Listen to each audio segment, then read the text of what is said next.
Hello everyone, कैसे हैं आप लोग।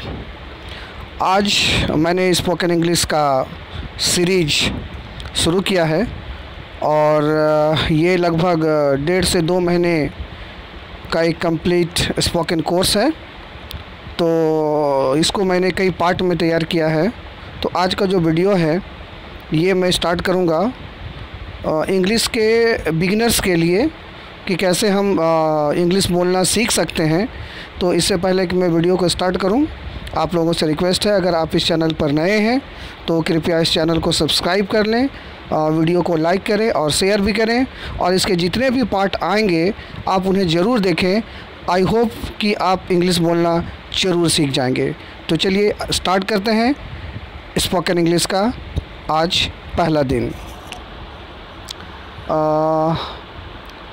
प्यारे व्यूअर्स, प्यारे बच्चों, सबसे पहला चीज़ तो आप ये समझें कि अपने देश में इंग्लिश बोलना एक बहुत ही शान की बात समझी जाती है और सभी चाहते हैं कि हम इंग्लिश बोलें।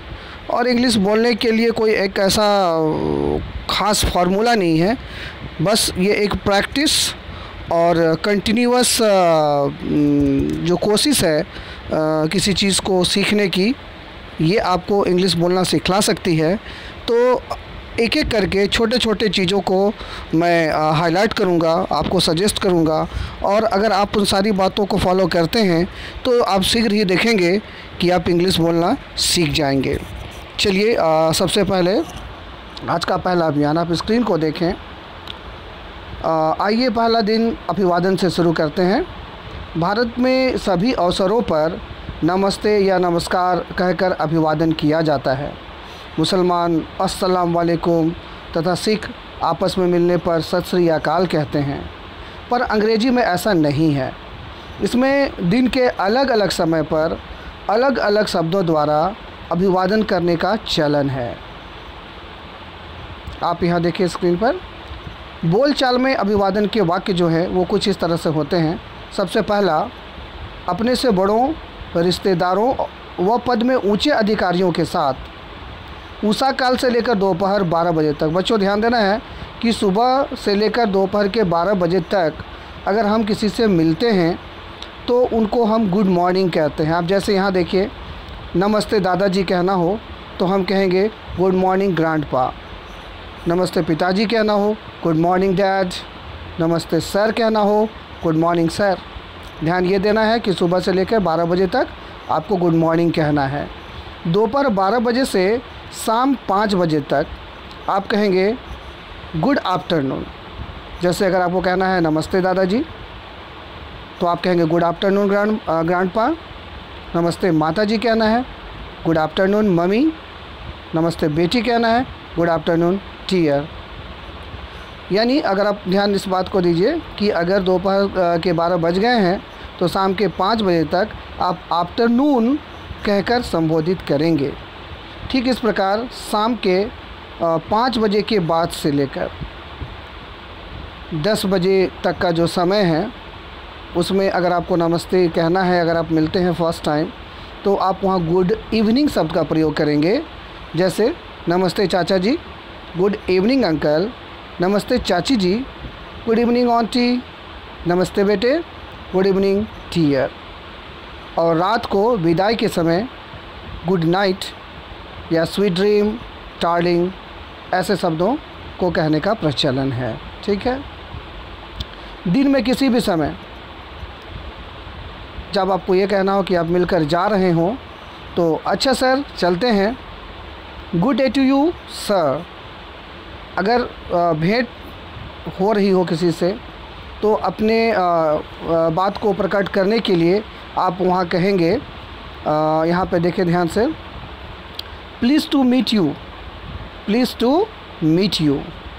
किसी भी समय इनफॉर्मल ग्रीटिंग्स अपने मित्रों व बराबरी के लोगों के साथ अगर करनी हो, फॉर एग्ज़ाम्पल आप यहाँ देखें, hi Simi, hi Ankur, hello uncle, hello Nishi, hello Kosh, hello Mrs Mehra.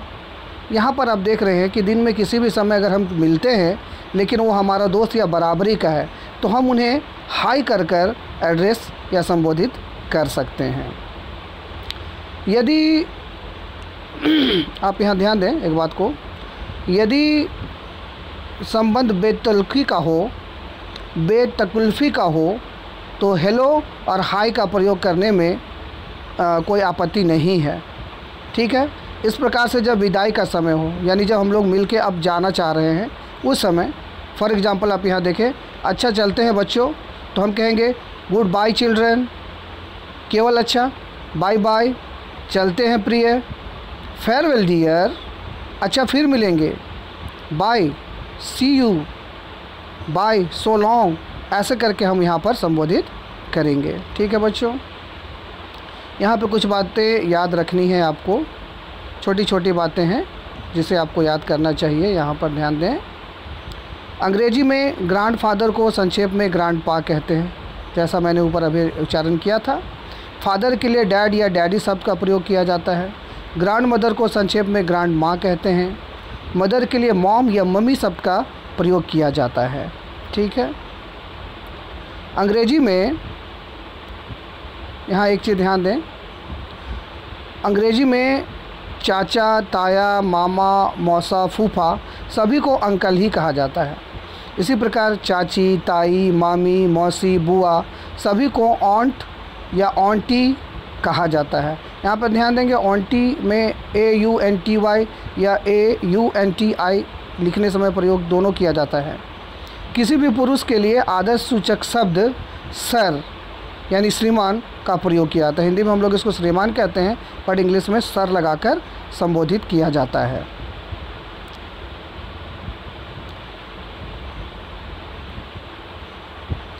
किसी भी महिला के लिए आदर्श सूचक शब्द मैडम का प्रयोग किया जाता है।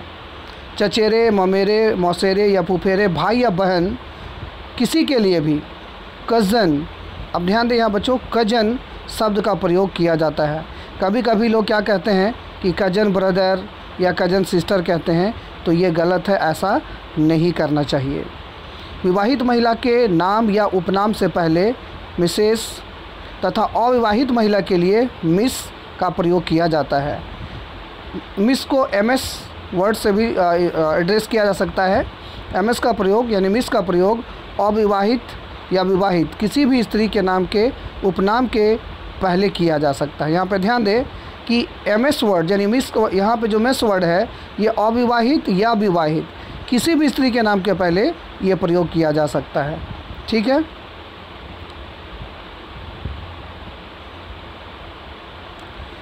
पहला दिन के लिए इतना ही टास्क था। दूसरा दिन के लिए बच्चों, अंग्रेजी में शिष्टाचार, गुड मैनर्स इन इंग्लिश। आप यहाँ पे ध्यान दें, अंग्रेजी भाषा सीखने के साथ साथ इसके शिष्टाचार की जानकारी भी ज़रूरी है। अंग्रेज बात और व्यवहार में तहजीब का बहुत ध्यान रखते हैं। बार बार कुछ विशेष नम्र शब्दों का प्रयोग करना उनकी बातचीत का ज़रूरी हिस्सा है। उनका हर बात को कहने का एक विशेष तरीका है। किसी बात को कैसे कहें, किन शब्दों का इस्तेमाल करें, ऐसी ही कुछ ज़रूरी बातें मैं यहाँ पर आपको बताने जा रहा हूँ, जो इस पार्ट में आगे आपको यहाँ देखने को मिलेगा।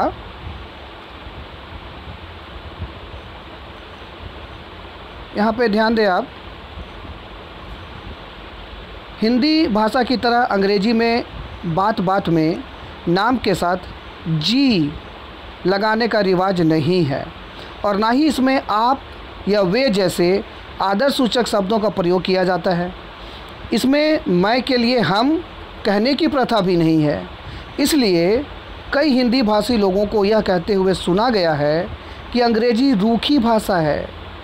अंग्रेजी रूखी भाषा है क्योंकि इसमें अपने बड़ों से भी बात करते हुए तुम यानी यू शब्द का प्रयोग किया जाता है, लेकिन वास्तव में ऐसा नहीं है। हालांकि अंग्रेजी भाषा में आप और वे शब्द नहीं हैं, पर अंग्रेजी में बात बात पर शिष्टाचार जताने की प्रथा है। सच्ची एवं स्वाभाविक अंग्रेजी सीखने के लिए इस बात का हमेशा ध्यान रखिए। अंग्रेजी के इन शब्दों को मन में दोहराइए। इन शब्दों में पूरी अंग्रेज जाति का शिष्टाचार समाया हुआ है। तो कौन से ऐसे वर्ड हैं जो शिष्टाचार को दर्शाते हैं? बहुत ही थोड़े से वर्ड हैं जिसका बार बार प्रयोग करके आप बहुत ही हम्बल स्पीक कर सकते हैं। तो आप यहाँ देखिए, इसमें कुछ शब्द हैं जैसे please, thanks, welcome, kindly, allow me, after you, sorry. ये 7 ऐसे वर्ड्स हैं जिसको अगर आप अपने बोलचाल में शामिल करते हैं तो आपके भाषा को, आपके बातचीत को बहुत ही विनम्र या हम्बल माना जाएगा। इसके अलावा और भी ऐसे कुछ वर्ड हैं जिसे हम लोग बार बार यूज़ करते हैं, जैसे excuse me, pardon, that is all right, it's my pleasure. ये 4 उन 7 के अलावा काफ़ी मायने रखते हैं जब हम जनरली कोई बात को कहते हैं और सामने वाला जो है उसको हमको बहुत ज़्यादा फोकस करना है, तो उस केस में ये 4 काफ़ी वहाँ पर मायने रखते हैं। आप यहाँ पे इसको यूँ समझें, यदि आपको किसी से पेन लेना हो या एक गिलास पानी मांगना हो अथवा किसी से समय पूछना हो या फिर किसी को उत्तर में हाँ कहना हो, तो वाक्य में आप क्या करेंगे? प्लीज़ शब्द का प्रयोग करेंगे। प्लीज़ शब्द का प्रयोग ज़रूर करना चाहिए। यदि आप केवल प्लीज़ कह देंगे तो भी चलेगा, परंतु यदि आप प्लीज़ या काइंडली आदि समान अर्थ वाले शब्द का प्रयोग नहीं करते हैं तो आप अभद्र कहलाएंगे। हिंदी में आप यूँ भी कह देते हैं, जैसे ज़रा अपना पेन देना, एक गिलास पानी, क्या वजह है? हाँ पी लूँगा। लेकिन हिंदी की तरह यदि आप अंग्रेजी में भी निम्न वाक्य बोलेंगे तो कोई भी अंग्रेज पहचान लेगा कि या तो आप असभ्य हैं या कोई विदेशी जो कि उनके शिष्टाचार से परिचित नहीं है। यहाँ पे आप प्यारे बच्चों ध्यान दें, जब इंग्लिश में हम अगर कोई बात कह रहे हैं तो हमें इस बात को यूँ ही नहीं कहना है। जैसे फॉर एग्ज़ाम्पल आप देखें, give me your pen, give me a glass of water, what is the time, yes I will drink it. और अगर आप ऐसे कहते हैं, may I have your pen please, a glass of water please, time please, yes please. आप इन दोनों में डिफरेंस को देखें। यहाँ पर कहीं भी आदर सूचक शब्दों का इस्तेमाल नहीं किया गया है, इसीलिए ये जो सेंटेंस हैं इसको र्यूड माना जाएगा, र्यूड, रूखा, ठीक है। लेकिन आप वहीं पे अगर आप प्लीज़ जोड़ देते हैं सब में, आप क्या ध्यान देखें, may I have your pen please, तो यहाँ पर आदर झलक रहा है, रिक्वेस्ट झलक रहा है। उसी तरह से एक glass of water please, time please, yes please. तो केवल प्लीज़ कह देने से आपके जो सेंटेंस हैं वो काफ़ी हम्बल हो जाते हैं और ये सामने वाले को इम्प्रेस करते हैं। ठीक है बच्चों, यदि आप इन वाक्यों को इस प्रकार भी कहेंगे तो भी यह समझा जाएगा कि आप सभी हैं। जैसे आप फॉर एग्ज़ाम्पल यहाँ देखें, may I borrow your pen please, तो नोटिस ये करना है कि देखेंगे आप यहाँ भी प्लीज़ का इस्तेमाल किया गया है। Give me a glass of water please, what is the time please. तो अगर आप सेंटेंस कहते हैं और आप उसमें प्लीज़ शब्द को मेंशन करते हैं बच्चों, ठीक है, तो आपके भाषा को बहुत ही अच्छा माना जाएगा। यदि किसी व्यक्ति ने आपका मामूली सा भी कोई काम कर दिया हो, जैसे फॉर एग्ज़ाम्पल अगर आपने किसी से टाइम पूछा या कोई मकान का पता पूछा और वो आपको बता दिया, तो ये कर्टसी है कि आप उसे तुरंत थैंक यू कहिए। अगर आप थैंक यू नहीं कहते हैं तो ये असभ्य माना जाएगा, ठीक है। तो आप कई तरह से उसको थैंक कर सकते हैं, जैसे many many thanks to you, या और भी ऐसे बहुत सारे शब्द हैं जैसे थैंक यू वेरी मच। तो ये आपके हम्बलनेस को यहाँ पर दर्शाएगा बच्चों, ठीक है। कोई आपसे कुछ और लेने के लिए कहे और आप ना लेना चाहते हो तो आप हिंदी की तरह मत कहिए मैं और नहीं लेना चाहता, I don't want to take more, I don't want to take more, बल्कि संक्षेप में आप ये कहिए, नो थैंक्स। आपने किसी का कोई छोटा सा काम किया और बदले में उसने आपको कहा थैंक यू, तो अंग्रेजी में बात यहीं पर ख़त्म नहीं हो जाती। यदि आप थैंक्स सुनकर चुप रह जाएंगे तो आप अभद्र या घमंडी कहलाएंगे। इस पर आपको क्या कहना पड़ेगा बच्चों?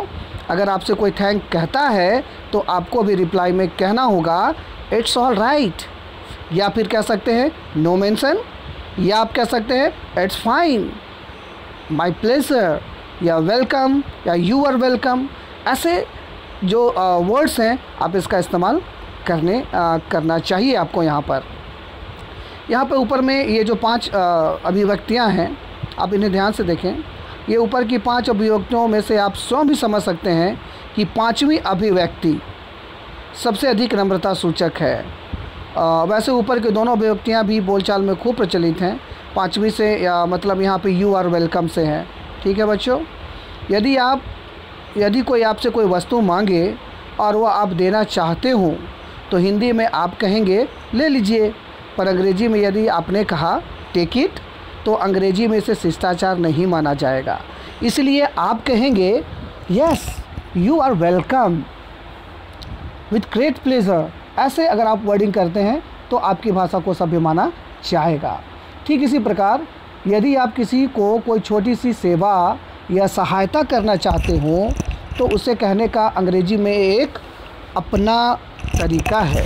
उदाहरण के लिए आप किसी महिला की गोद में बच्चा लेना या किसी वृद्ध का थैला उठाने की पेशकश करने के लिए यूँ कहेंगे अलाउ मी या मे आई हेल्प यू, अर्थात मुझे अवसर दें, अर्थात क्या मैं आपकी सहायता कर सकता हूँ। किसी शोरूम या प्रदर्शनी में यदि आप सेल्समैन हैं या गाइड हैं तो विजिटर्स ग्राहकों को भी मे आई हेल्प यू सर कहकर अपनी ओर आकर्षित करते हैं। किसी महिला या किसी वृद्ध को रास्ता देते समय आप कह देते हैं पहले आप, जबकि अंग्रेजी बात में आप अगर कहेंगे फर्स्ट यू तो ये गलत होगा। अंग्रेजी में कहेंगे आप आफ्टर यू, यानी आपके पीछे मैं। अंग्रेजी में बात बात पर खेद प्रकट करने का भी रिवाज है। हिंदी में भी हम खेद प्रकट करते हैं या क्षमा मांगते हैं, पर तब जब हमसे वस्तुतः कोई बड़ी भूल हो जाए। जैसे हम किसी से समय लेकर भी समय पर अगर उपस्थित नहीं हो पाए तो हम खेद प्रकट करते हैं, और समय लेकर उस दिन बिल्कुल ना पहुँचे तो इसे एक अपराध के लिए इस अपराध के लिए हमसे क्षमा मांगते हैं। पर अंग्रेजी में छोटी छोटी बातों में भी सॉरी या एक्सक्यूज़ मी या पार्डन आदि शब्दों का प्रयोग किया जाता है। आप किसी फॉर एग्ज़ाम्पल आपका हाथ किसी से छू जाता है तो आप झट से कहते हैं सॉरी। 2 आदमी रास्ते में खड़े बात कर रहे हैं और आपको बीच में गुजरना हो तो आप कहेंगे एक्सक्यूज़ मी। इसी तरह लोगों के बीच से उठकर आपको किसी काम से थोड़ी देर के लिए जाना है तो आप बिना कुछ कहे नहीं उठेंगे, बल्कि कहेंगे एक्सक्यूज़ मी। किसी व्यक्ति का ध्यान अपनी ओर आकर्षित करने के लिए भी एक्सक्यूज़ मी कहकर आप अपनी बात कह सकते हैं। आप टेलीफोन सुन रहे हैं या आमने सामने किसी से बातचीत कर रहे हैं, आपको बात सुनाई नहीं देती और आप उससे फिर से सुनना चाहते हैं तो आप ऐसे नहीं कहेंगे ऊंचा बोलो ना, मुझे कुछ सुनाई नहीं देता, speak loudly, I can not hear anything. बल्कि इसके स्थान पर आप अंग्रेजी में केवल यह कहेंगे पार्डन या आई बेग योर पार्डन, और सामने वाला व्यक्ति यह समझ जाएगा कि आपको बात सुनाई नहीं दे रही है। कोई कमरे में बैठा है, आप उसके मकान पर उससे मिलने गए हैं तो बिना सूचना दिए या आज्ञा लिए आपको अंदर दाखिल नहीं होना चाहिए, बल्कि अंग्रेजी में आप इस आशय का वाक्य कहेंगे मे आई कम इन प्लीज़, क्या मैं अंदर आ सकता हूँ, और वह पलट कर कहेगा यस प्लीज़ कम इन या विथ ग्रेट प्लेजर, या वो कह सकता है ऑफ कोर्स व्हाई नॉट। ऐसी है औपचारिकता अथवा शिष्टाचार से पूर्ण अंग्रेजी भाषा। अपने वाक्य बनाते समय इस भाषा की रीति को सदा याद रखना चाहिए। चलिए कुछ हम फ्रेजेस देखते हैं जो पोलाइटनेस या हम्बलनेस को शो करता है, और इन बातों को आपको हमेशा ध्यान रखना चाहिए। जब भी इस तरह के सेंटेंस आप बोलें तो आप इस तरह से ही बोलें।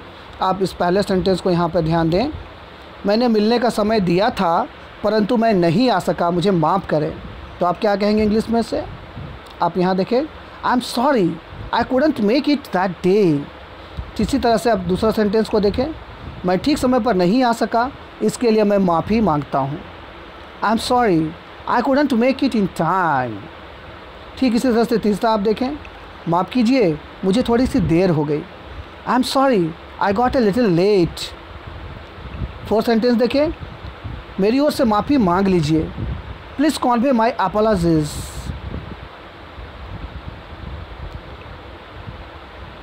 नेक्स्ट सेंटेंस आप देखिए 5 नंबर, ऐसा गलती से हो गया माफ़ कीजिए, it was all by mistake please excuse me. Next, मुझे बड़ा दुख है, आई एम वेरी सॉरी।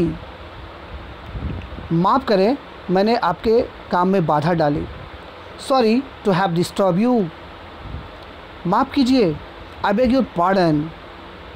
आपकी आज्ञा से कहना चाहता हूँ। अलाउ मी टू से। नेक्स्ट सेंटेंस को आप ध्यान दें। यहाँ पर सेंटेंस नंबर 10 यहाँ पे देखें, ज़रा ध्यान दीजिए। May I have your attention please.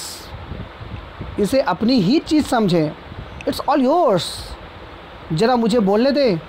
Will you please permit to speak. अपने काम में मेरी मदद ले लीजिए। Let me also help you. क्या आप थोड़ा खिसकेंगे? Will you please move a bit. ज़रा धीरे बोलें। Will you please speak slowly.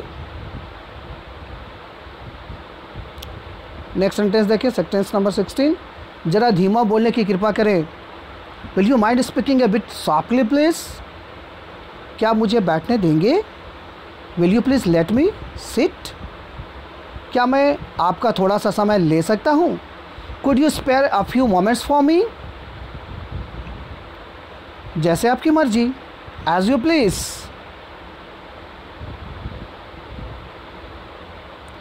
आराम से बैठिए। Please make yourself comfortable.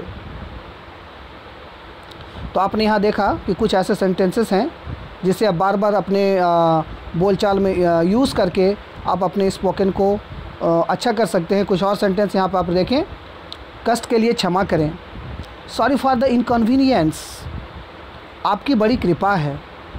That's very kind of you. Sorry, that's very kind of you या that's so kind of you, दोनों का इस्तेमाल आप यहाँ कर सकते हैं। किसी से कहना हो लीजिए, प्लीज़ हेल्प योर सेल्फ। आपसे मिलकर खुशी हुई। Glad to meet you. आपकी अच्छी सलाह के लिए धन्यवाद। थैंक्स फॉर योर काइंड और वैल्यूएबल एडवाइस।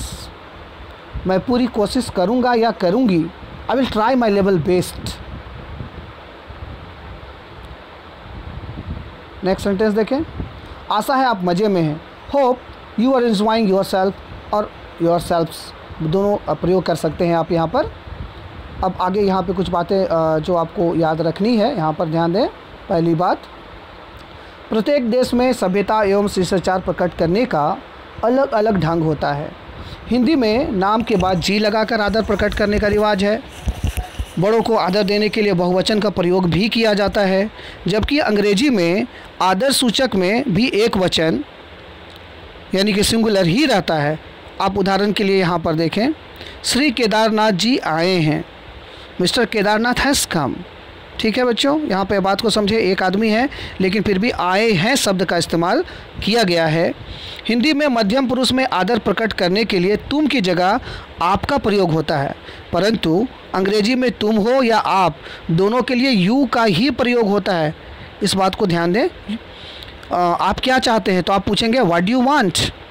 इसी प्रकार हिंदी में अन्य पुरुष में आदर की दृष्टि से वह के स्थान पर वे का इस्तेमाल किया जाता है, जबकि अंग्रेजी में एक वचन का प्रयोग होता है। जैसे वे रात को आ सकते हैं, तो आदर सूचक यहाँ पे वे का दे नहीं लगाएंगे, बल्कि हम कहेंगे ही मे कम एट नाइट। ठीक है। क्षमा मांगने के अर्थ में अंग्रेजी में कई शब्द हैं जिनका बातचीत में व्यवहार किया जाता है। इन शब्दों के वास्तविक अर्थों को यहाँ दिया जा रहा है। आप यहाँ ध्यान से देखें।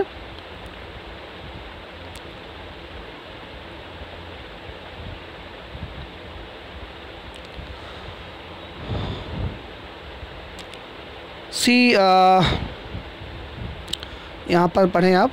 आजकल साधारण बोलचाल में आई बेग योर पार्डन का हल्के फुल्के शिष्टाचार वाक्य के रूप में आम प्रयोग होने लगा है। फ़ोन पर जब आपको आवाज़ सुनाई नहीं देती है तो आप कहते हैं आई बेग योर पार्डन या pardon.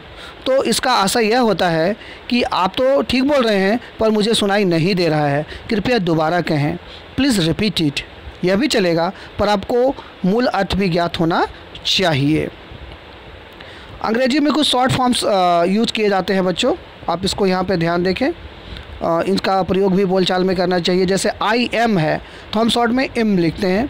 I have, we are, his, says, is not और आर नॉट को इज़ंट, आरंट जैसे उच्चारण से हम लोग यहाँ पर संबोधित करते हैं। ठीक है। चलिए अब ये थर्ड डे का काम आप स्टार्ट करें। प्यारे बच्चों, आप थर्ड डे अंग्रेजी में मन के अलग अलग भावों को प्रकट करने का अपना ही तरीका है। यह सरल भी है और सुंदर भी। हैरानी, खुशी, दुख, नाराज़गी और भी दूसरे कई भावों को छोटे छोटे वाक्यों व 2-3 शब्दों में बहुत अच्छे ढंग से कहा जा सकता है। इन शब्दों और वाक्यों को हम आम बोलचाल में बार बार प्रयोग कर सकते हैं। बहुत ऐसे कम सेंटेंसेस हैं जिसको अगर आप लर्न कर लें, या फ्रेजेस हैं, वर्ड्स हैं, तो आप काफ़ी अच्छे तरीके से अपने आप को एक्सप्रेस कर पाएंगे। जैसे कुछ वर्ड यहाँ पे मैं स्क्रीन में दे रहा हूँ, आप उसको देखें, उसको रिपीट करें बार बार, तो इससे आपको काफ़ी फ़ायदा होगा। जैसे आप पहला से वर्ड देखें यहाँ पे, वाह वाह, तो हम लोग जनरली इंग्लिश में कहेंगे मार्वलस। कहना हो शाबाश, वेल डन, अति सुंदर, ब्यूटीफुल, अरे, हे, वाह, वाओ, हे राम, ओह माय गॉड, आपने तो कमाल कर दिया, वंडरफुल।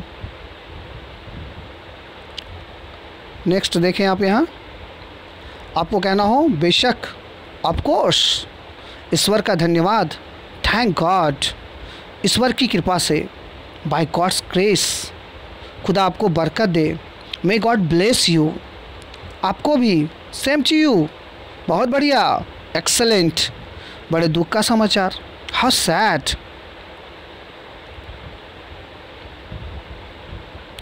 कहना हो बड़ी खुशी का समाचार है, दैट्स अ गुड न्यूज़, कितनी बड़ी विजय, व्हाट अ ग्रेट विक्ट्री, प्रभु, अगर आश्चर्य से कहना है, हे प्रभु, हे भगवान, गॉड हेवेंस, सुनिए, हेलो, लिसन, फटाफट करिए, हरी अप प्लीज, कितनी बुरी बात है, हाउ टेरेबल, कितने अपमान की बात है, हाउ डिस्ग्रेसफुल, बड़ी फिजूल बात है, हाउ एब्सर्ड।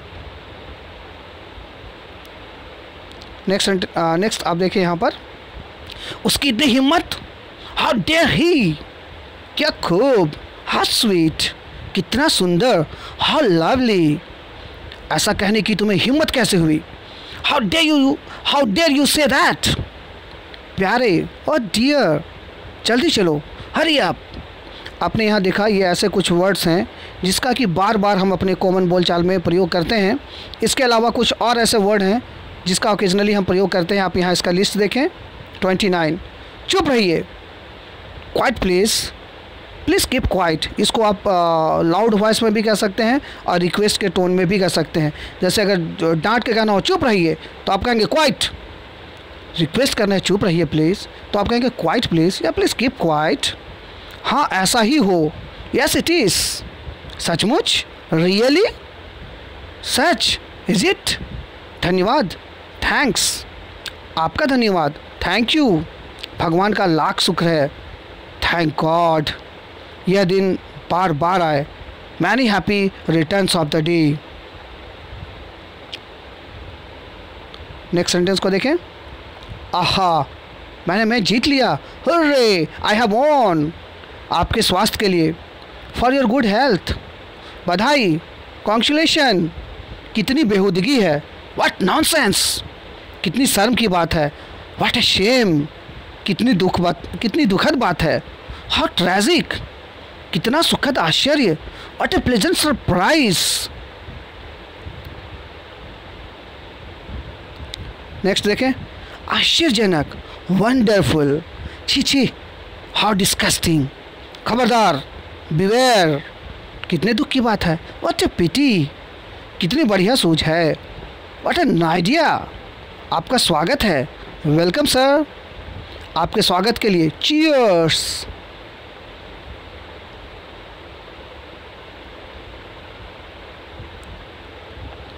क्या मुसीबत है, व्हाट्स अ बॉदर, सावधानी से, संभल कर, वॉच आउट, कहीं नज़र ना लगे, टच वुड, अब चाहे जो हो, कब व्हाट मे।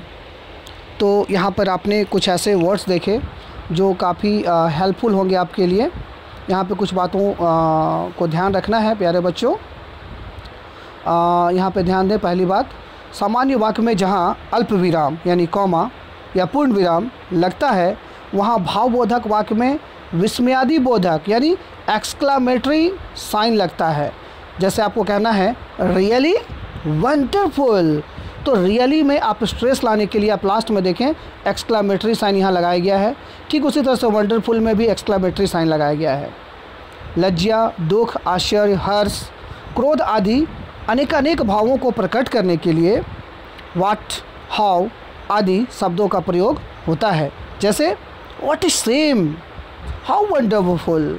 अब इसमें भी आप देखें एक्सक्लामेटरी साइन का इस्तेमाल किया गया है। यानी विस्मयादि बोधक वाक्य एक्सक्लामेटरी सेंटेंसेस बोलते समय ध्वनि में आश्चर्य आदि भावों को स्वर देना चाहिए। आप केवल बोलेंगे रियली तो ये समझ में नहीं आएगा। Really wonderful, oh my God, यानी आपको बोलते समय इन बातों को स्ट्रेस दे के बोलना होगा, तब आपके सामने जो बैठा हुआ शख्स है वो आपके भावों को समझ पाएगा। 4th डे में आपको क्या करना है, आप यहाँ देखें छोटे छोटे वाक्यांश, फ्रेजेस। अंग्रेजी में वाक्य की जगह कई बार वाक्यांश, यहाँ ध्यान दें बच्चों, वाक्यांश यानी फ्रेज अथवा केवल 2-1 शब्दों से काम चलाया जाता है। उदाहरण के लिए yes sir, no sir, very good sir आदि। ये वाक्यांश इतने अधिक प्रचलित हैं कि अंग्रेजी बोलने और समझने के इच्छुक प्रत्येक व्यक्ति को इनसे परिचित होना अत्यंत आवश्यक है। ये वाक्यांश बहुत सरल भी हैं क्योंकि ये व्याकरण के पेचीदा नियमों से बंधे हुए नहीं हैं। अब से यहाँ पे आप इस तरह से समझें। अभी यहाँ पे कुछ ऐसे वाक्य मैं आपके लिए यहाँ पर अभी पढ़ूँगा, आप इनको नोट करेंगे और इसे सीखने का प्रयास आप करें, ये काफ़ी हेल्पफुल होगा आपके लिए। चलिए यहाँ पे देखते हैं एक एक करके हम लोग। आप यहाँ पे पहला सेंटेंस को देखें, मैं अभी आ रहा हूँ। जस्ट कमिंग, बहुत अच्छा, वेरी वेल, अच्छी बात है, fine, very good, fine, good, fine या वेरी गुड दोनों कह सकते हैं आप यहाँ पर, जैसी आपकी मर्ज़ी, as you like, as you please. और कुछ, एनीथिंग एल्स, बस रहने दो, दैट्स एनफ, इस सम्मान के लिए धन्यवाद, थैंक्स फॉर दिस ऑनर। अच्छा, ओके, क्यों नहीं, वाई नॉट।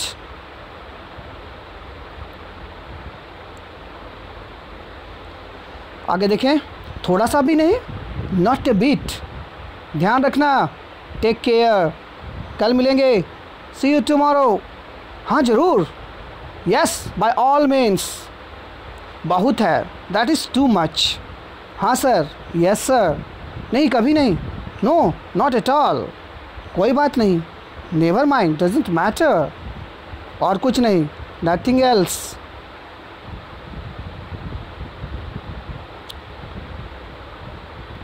कोई ख़ास बात नहीं, नथिंग स्पेशल, आइए, वेलकम, भरोसा रखें, रेस्ट एश्योर्ड, बहुत दिनों से देखा नहीं, लॉन्ग टाइम नो सी, अच्छा चलते हैं, गुड बाय, आपको भी विदा, बाय बाय, ज़रा सा भी नहीं, नॉट द लिस्ट।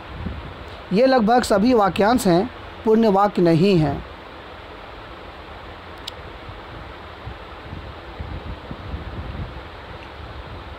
पूर्ण वाक्य नहीं है, पर इनसे पूर्ण वाक्य जैसा काम लिया जाता है। अब कुछ ऐसे सेंटेंस हैं प्यारे बच्चों, आज्ञा या आदेश के वाक्य, सेंटेंस ऑफ कमांड और ऑर्डर। आप यहाँ इसको देखेंगे एक एक करके, मैं आपके लिए पढ़ रहा हूँ, और इन वर्ड का आप एक ग्लोसरी तैयार करेंगे उसे कॉपी में नोट करके, या इसको बार बार आप इस्तेमाल करेंगे। जैसे कहना है रुको, ऐसे स्टॉप, बोलो, स्पीक, सुनो, लिसन, यहाँ ठहरो, वेट हेयर, इधर आओ, कम हेयर, इधर देखो, लुक हेयर, ये लो, टेक इट।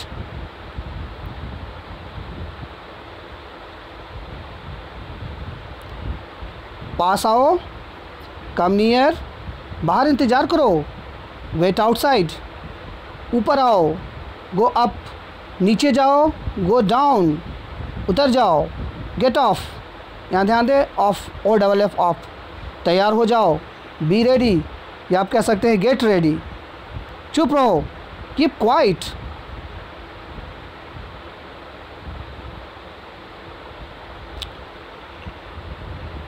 नेक्स्ट यहाँ देखिए, सावधान रहो, बी केयरफुल, या कह सकते हैं बी कॉशस, धीरे चलो, गो स्लोली, तुरंत जाओ, गो एट वंस, यहाँ रुको, स्टॉप हेयर, सीधे जाओ, गो स्ट्रेट, चले जाओ, निकल जाओ, गो अवे, गेट आउट। कर्ता ना होते हुए भी ये पूर्ण वाक्य हैं क्योंकि इनमें क्रियाएं अपने स्थान पर हैं। ये आदेश यानी कमांड के वाक्य हैं। इनमें यू यानी कि कर्ता अर्थ को देखते हुए अपनी ओर से लगाना पड़ता है। अर्थात जैसे आप कह सकते हैं यू, आप कहते हैं अंडरस्टूड, इसका मतलब आप ये कहना चाह रहे हैं यू अंडरस्टूड, यानी यू यहाँ पर हिडन है। यहाँ पे कुछ बातें याद रखें। ऊपर बी भाग में सभी आज्ञा या आदेश के वाक्य हैं। आप इन्हें थोड़े से प्रश्न से प्रार्थना सूचक वाक्यों में भी बदल सकते हैं। ऊपर के सभी वाक्यों से पहले प्लीज़ जोड़ दें तो ये प्रार्थना सूचक वाक्य बन जाएगा। पहला वाक्य इस प्रकार बनेगा, प्लीज़ स्टॉप, जैसे मैंने कहा था रुको, स्टॉप, तो आप अगर उसमें जोड़ दें प्लीज़, ठीक है, तो ये प्रार्थना सूचक वाक्य में कन्वर्ट हो जाएगा। ठीक है, जब आप अपने अधिकारी से अवकाश मांगे या ऐसी ही कोई और प्रार्थना करें तो वहाँ प्लीज़ के स्थान पर काइंडली शब्द का प्रयोग करें। कृपया मुझे एक दिन का अवकाश प्रदान करें, तो आप कहेंगे kindly grant me leave for one day, यानी काइंडली या प्लीज जैसे शब्दों का उपयोग करना काफ़ी विनम्र कहलाता है। जैसे आपको कहना हो इस तरह से कि कृपया मामले की जांच पड़ताल करें, तो आप कहेंगे kindly look into the matter. ठीक है, इन दोनों वाक्यों में प्लीज़ शब्द का भी प्रयोग उचित नहीं है, काइंडली शब्द का प्रयोग करना चाहिए। यहाँ पे देखिए, ध्यान रखें, आप अपने सीनियर ऑफिसर या अपने सीनियर जो आपके पोस्ट में आपसे ऊँचे हैं, आप उनसे रिक्वेस्ट कर रहे हैं, तो यहाँ प्लीज़ के जगह पर काइंडली अगर आप यूज़ करते हैं तो ये ज़्यादा बेटर माना जाएगा। ठीक है बच्चों, कभी कभी डू नॉट के लिए डोंट या कैन नॉट के लिए हम लोग कांट शब्द का भी इस्तेमाल करते हैं। इसके बारे में मैं प्रकाश डालूँगा, ये अगला जो वीडियोज़ होगा उसमें मैं इसके बारे में प्रकाश डालूँगा। ठीक है, आज हम लोग 5वां डे को डिस्कस करें।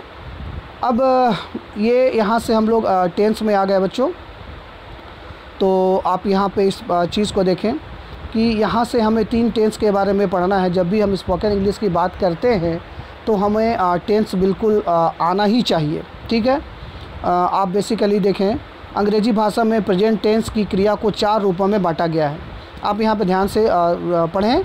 राम स्टडीज़ मतलब है कि राम पढ़ता है। राम इज स्टडिंग यानी राम पढ़ रहा है। राम हैज़ स्टडीड यानी राम ने पढ़ लिया है।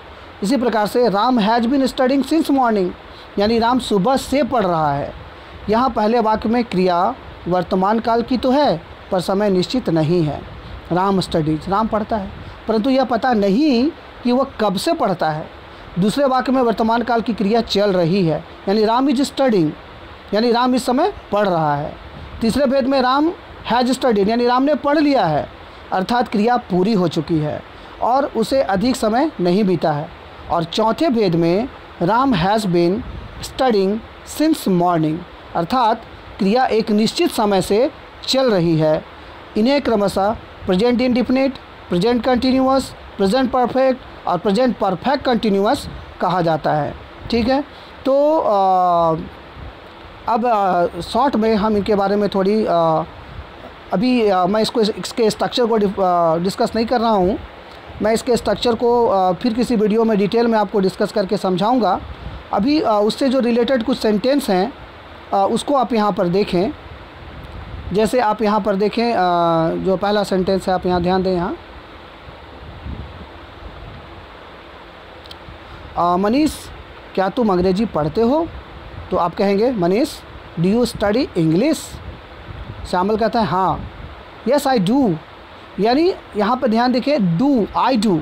ठीक है, यस भी बोल के काम चल सकता था। अगर आपसे पूछा गया डू यू स्टडी इंग्लिश तो आप कह सकते हैं हाँ यस, लेकिन बेटर ये होगा कि यस आई डू कहें आप। इसी तरह से मनीष पूछ रहा है क्या लता तुम्हारे घर आती है? तो मनीष कैसे रिप्लाई देगा? सॉरी, कैसे पूछेंगे इंग्लिश में आप? Does Lata come to your house? Shyamal कहेगा हाँ हाँ वह कभी कभी आती है। तो श्यामल इंग्लिश में कहेगा यस सी कम्स समटाइम्स। इसी तरह से मनीष फिर पूछेगा क्या दूसरे मित्र भी तुम्हारे पास आते हैं? तो इंग्लिश में पूछेगा do other friends also come to you? तो श्यामल कहेगा हिंदी में हाँ वे भी आते हैं। इंग्लिश में कहेगा यस दे डू।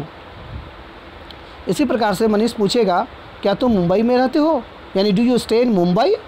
तो श्यामल कहेगा नहीं मैं कोलकाता में रहता हूँ। तो श्यामल इस तरह से बोलेगा no I stay in Kolkata. यानी आप यहाँ पे ध्यान दो बच्चों कि ये जितने भी ये जो कन्वर्सेशन हुए हैं यहाँ पर सिंपल प्रेजेंट टेंस यानी प्रेजेंट इंडेफिनिट टेंस का इस्तेमाल किया गया है। ठीक इसी तरह से अगर आप प्रेजेंट कंटिन्यूअस की बात करें जिसमें काम जारी रहता है तो वहाँ पे इज, आर या एम का प्रयोग होता है।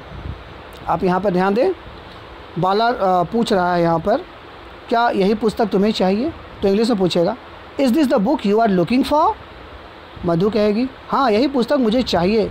तो पूरा इतना नहीं बोलना है, सीधे बोलेगी यस दिस इज़ इट या दिस इज़ द सेम, ऐसा भी बोला जा सकता है। फिर बाला पूछेगा क्या रीटा फिल्म देख रही है। तो इंग्लिश में पूछेगा वो इस तरह से is Rita watching a movie. तो मधु कहेगी नहीं वह वीडियो गेम खेल रही है। तो इंग्लिश में मधु कहेगी no she is playing a video game. इसी तरह से बाला फिर से अगर पूछना चाह रहा है क्या तुम अब बाज़ार नहीं जा रही हो, are you not going to market now. तो मधु कहेगी नहीं। तो उसको मधु को बोलना चाहिए नो आई एम नॉट, केवल नो बोलकर नहीं छोड़ना चाहिए। ठीक इसी तरह से फिर से अगर पूछा जाएगा क्या तुम्हारे पिताजी सरकारी नौकरी करते हैं। तो इंग्लिश में कैसे बोलेंगे is your father in government service. तो मधु कहेगी नहीं मेरे पिताजी व्यापारी हैं। तो इंग्लिश में कैसे कहेगी no he is a businessman. फिर बाला अगर पूछना चाह रहा है क्या तुम्हारा भाई किसी परीक्षा की तैयारी कर रहा है। तो वो पूछेगा इंग्लिश में is your brother preparing for some exams. तो मधु कहेगी हाँ वह आईएएस की परीक्षा की तैयारी कर रहा है। तो मधु यहाँ पर कैसे कहेगी, मधु कहेगी yes he is preparing for IAS exam. ठीक है। तो यहाँ पे आपने देखा ये जितने भी सेंटेंस हैं यहाँ पे इज एम आर का प्रयोग किया गया है। अब हम आगे बढ़ते हैं हैज़ और हैव, यानी हम जो बात कर रहे हैं प्रेजेंट परफेक्ट टेंस की, यानी काम जो है वो अभी अभी समाप्त हुआ है। जैसे आप यहाँ एग्जांपल देखिए, अगर मोहन ये कहना चाह रहा है क्या तुमने राधा को कोई पत्र लिखा है, तो मोहन इंग्लिश में कैसे कहेगा have you written any letter to Radha. Bhanu जवाब दे रहा है हाँ यस आई हैव। क्या उसने तुम्हारे पत्र का उत्तर दिया है, यानी वो पूछेगा इस तरह से has she replied to your letter. Bhanu कहेगा नहीं। तो भानु कहेगा नो सी हैज़ नॉट। यहाँ ध्यान दें सी हैज़ नॉट, केवल नो भी बोलेगा तो चलेगा, बट बेटर है आप यहाँ पे सी हैज़ नॉट का प्रयोग करें। फिर मोहन अगर पूछना चाहता है क्या तुमने खाना खा लिया है, तो इंग्लिश में मोहन पूछेगा have you taken your meals. तो भानु बोलेगा नहीं मैंने सुबह का नाश्ता काफ़ी भारी किया था। तो इंग्लिश में कैसे बोलेगा no I had a heavy breakfast in the morning. फिर मोहन अगर पूछना चाह रहा है क्या तुम उसके घर गए थे, तो मोहन पूछेगा did you go to his place. Bhanu कहेगा नहीं अभी मुझको जाना है। तो इंग्लिश में कैसे बोलेगा no I have yet to go. ठीक है। तो यहाँ पे जो भी सेंटेंस देखा आपने वो प्रेजेंट परफेक्ट टेंस में था।